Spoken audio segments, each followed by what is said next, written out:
ఇప్పుడు ఏం చేయమంటారు మమ్మల్ని?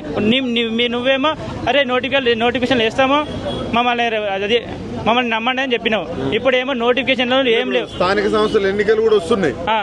ఎన్నికల కాంగ్రెస్ పార్టీ గెలిచే అవకాశం ఉందా? అస్సలు లేదు. మీరు మాత్రం మీరు కొడంగల్ వాసి లేదు, గెలవదు. ఈ విధంగా ప్రవర్తిస్తే గెలవదు. ప్రభుత్వాన్ని కూడా కొద్దిగా మార్చుకోవాలి. ప్రభుత్వ ప్రవర్తన కూడా మార్చుకోవాలి. ఒక విద్యాశాఖ కూడా మీ ఎమ్మెల్యే మళ్ళా మంత్రి అయిన సీఎం ఆయన దగ్గర అన్ని ఉన్నాయి.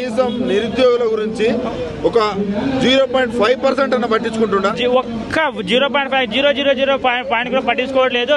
ఎక్కడైనా ప్రతి సభలకు వెళ్తుండో సభలకు పోతే విద్యార్థులు జాబులు వద్దని ధర్నాలు చేస్తుంటారు చెప్తారు తప్ప అరే విద్యార్థులు మీకు జాబులు ఎక్కువైతున్నాయని చెప్పి ధర్నాలు చేస్తున్నారని చెప్తుండ్రు. ప్రతి సభలో చెప్తుండు. అసలు ఇలాంటి అబద్ధపు మాటలు ఎందుకు చెప్తాడో ఏమో అసలు నాకు అర్థం కాదు. మన అదే నువ్వు ఒక రాష్ట్రానికే హెడ్ ముఖ్యమంత్రివి, మీరే అబద్ధపు మాటలు మాట్లాడితే మేమేం చేయాలి చెప్పండి? అట్లా మాట్లాడితే ఎట్లా చూడాలి? అసలు మీకు ఉద్యోగాలే వద్దన్నట్టు మాట్లాడుతున్నాడు. అసలు ధర్నాలు కూడా చేసేది వాళ్ళు ఉద్యోగాలు వద్దనే అని చెప్తూ ఉన్నాడు.